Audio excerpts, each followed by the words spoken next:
Hi everyone, welcome. It's Jav here from Medieval Mirage. I wanted to show you how I do my embossing. Um, I don't claim to be an expert using my scissors, not at all. I just wanted to share with you what I do. So I really like to emboss, but I actually don't have an embossing folder.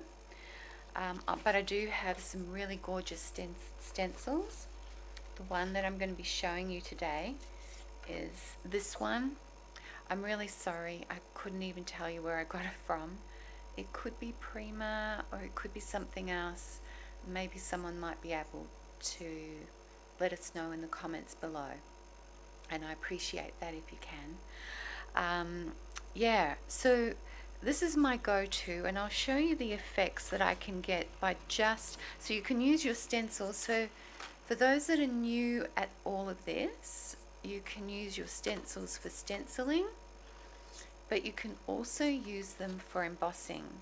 Now, I'm not sure if you'll be able to see this, so I'm going to have to switch my focus onto manual because this camera is a bit tricky to focus. But now this was actually the second paper. It wasn't even the top paper, but it really gave it a really beautiful embossed effect, and that's on coffee stained cardstock.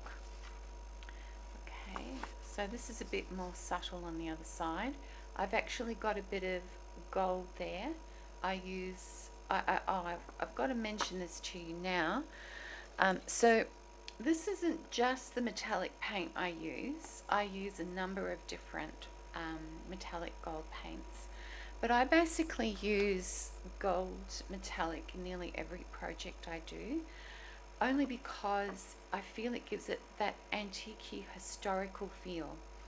And of course I love everything historical, especially medieval or Byzantine times or Baroque times. But throughout history, gold has played a part with manuscripts and artwork.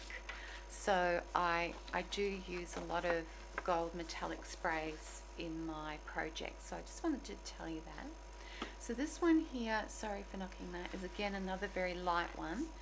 And I'll be showing you how I get these effects. Now, these are the stronger ones, because in the projects that I'll be doing, I just thought if I show you, so it's a really fantastic impression, and that's just using stencils. So I guess it's a dry embossing, I think you would call it. So yeah, so this is like a little letter or a you can make it into an envelope. I'll be showing you some tutorials on that, where you can glue those ones down. Sorry if I'm a bit out of focus. It's really hard to sometimes tell. But anyway, I just thought I'd show you. Now this one was another one. I think this one was on the very, very top. So you can actually see how effective this is. And I'm always happy with the results. So there's a bit of that gold flashing there, and then there's this side as well. So it's coffee stained cardstock. I think coffee and gold and cream just look magnificent together. Just gives it that old kind of rustic elegance. Alright, so I'm now going to try and refocus everything to show you how I get this result without an embossing folder. And like I was saying before, I don't claim to be an expert on using this, not at all. I will tell you, hopefully I've got a bit of time, a little bit about how to get the best, how best to get the most out of it. So if you're thinking of investing. Alright, so you can just see I've placed the stencil there. But what I've done though is I've got my coffee stained cardstock and another one underneath, because I'm going to get two for the price of one. It will go through. Now I have got a piece of cardstock. It's not very thick. I've just folded it, but you can get away with just one. You're just going to have to experiment. It is hard to take it right through, so you're going to have to really put a bit of muscle and sweat into it. But yeah, so that's all you do. You're going to have those layers so that you can really get that impression, you know, really going in deeply. Okay, so all I do is yeah, so you can see I'm actually, oh, it's not so bad. So I'm just cranking it through. So I hope I'm in focus. Sorry if I'm not. Oops, there goes my silly camera strap. I'll move it out of the way. So I do it a few times, backwards and forwards.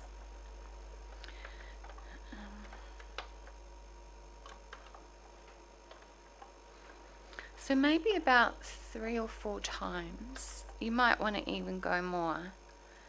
So if you're finding that it's not a good impression, just add another piece of cardstock at the back or underneath. So let's see what we got. Oh yes, wonderful. Just absolutely wonderful. Let's focus in for you. Okay, so there we go. Isn't it amazing? So anyway, this particular, to me this feels so medieval, and it also kind of very, I don't know, Byzantium I guess, or very ornate. Could even be Baroque, but it could also be boho. I mean, depending on how you do it. So I do love this one. It's just one of my go-tos. So, and on the back, it's obviously the back impression, but that is your top piece of cardstock. But look at that. You still, like I said, oh, that's a little bit of, I don't know what that is, but anyway, it's a bit of a nuisance, but that's okay. How we're going with time and with focus. Is this focused? But yeah, once again, another amazing impression. So you can get 2 for the price of 1. But then, and you might want to think about what cardstock you do fold up, or you can just do separate layers. This is a bit hard to see because it's just very dark cardstock, but you get a very faint impression. And I like that. I like a little bit of subtlety, and once again there. So that's how I actually do my embossing with my stencils. I don't have an embossing folder, but that's how I do it. Now, if I don't run out of time,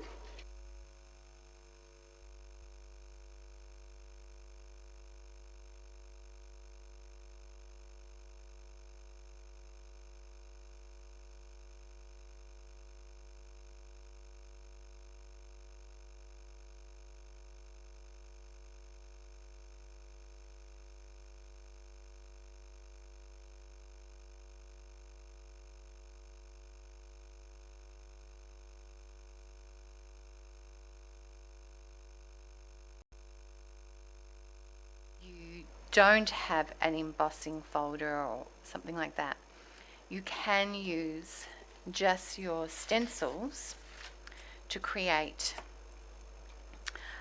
these effects, and that's all I've done. And I've just inked up the pages so that you can get quite a nice impression, a subtle impression. So I'm going to show you how to do that now, and how I go about it. So I've coffee stained my paper in this instance, and the important thing to know is you've got to have a bit of thickness. So I've got the paper doubled up, and then I've got some folded cardstock. And this is really important because you need to be able to have that thickness for this to actually work. So I'm sorry if I'm a little bit out of focus or whatever. It won't be for too long. I just wanted to show you what I mean. So I'm just sort of getting the papers to the side I want the impression to be on, and I've got this stencil, and the other one, I absolutely love this one. I just adore it. So it's going to be a little bit yeah, let's see, we might just do this one so that we can show you. So what I'm going to do is I'm going to not gonna yeah, I'll leave that for now and we'll just stick with the one. So I'm going to get this on top and I'll show you what to do. Okay. So it's just a matter of gliding it along. Now let's see. Now because it's quite thick, it is quite hard to do, but it is important because you want to get that embossing effect. I could have done with one less page, so rather than having 3, it might pay to do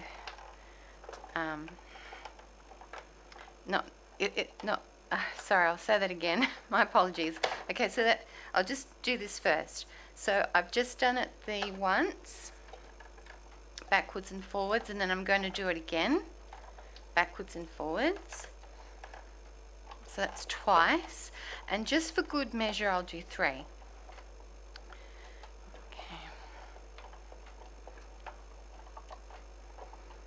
Alright, so I've done that.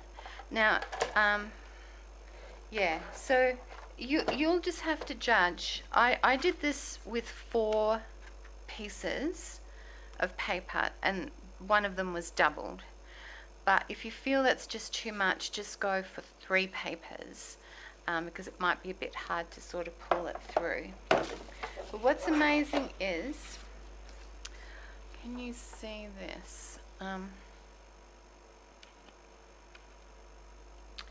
There's the impression, and this wasn't even this is why I like this. This wasn't even the first page, top page. This wasn't even the top page at all.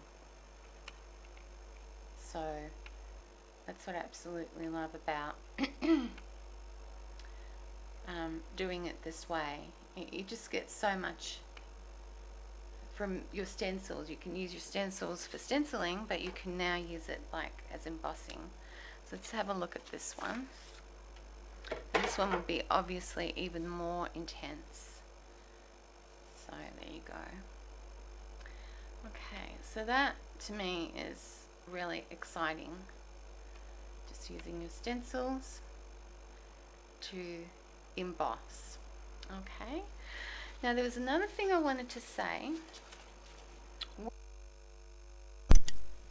Okay, this is me again as a voiceover. I'm just going to take you to the next point that I feel kind of keeps the information harmonious. I will do another tutorial on what I had intended to share, but I'm just trying to keep this all in one topic so that, you know, it makes it easier to follow. Thank you everyone. So I'm going to just start it again. That I used to sort of jack it up so that it gave it more body, so that you could really get a fantastic impression with this. Okay, so got an amazing impression. I'm just trying to see where. Okay, I've got, oh by the way, this is coffee stained, And I've also sprayed it with my metallic gold spray. Love it. Love that metallic gold spray. But I'm showing you this because some of my projects will have these kind of papers in there. So if you're wondering how on earth did you get that, and I'm not explaining it, you just only need to go to my playlist to discover it, and I'll try and have it listed below as well, because you know the tutorials I'll be doing, I'm going to be doing step by steps, and then I can just point you to the direction of where you need to go, or if you are wondering, that's where they'll be. But yeah, you still kind of get a bit of an impression on that. So that was just doubled up, and then just for two for the price of one, I was able to get another subtle impression with this one as well. It's probably a bit harder to see because it's a bit darker, but it's still there. Or when you ink it up, just gently with your sponge. I'm running out of time to do that with you now, but when you ink it up with your sponge very gently, it does pop up beautifully. Alright everyone, so that's it from me. I hope that's been helpful. I really do appreciate your company, everyone. Thank you so much for coming to my show and share, and as always, I wish you well, and please do take care. Thank you. Bye.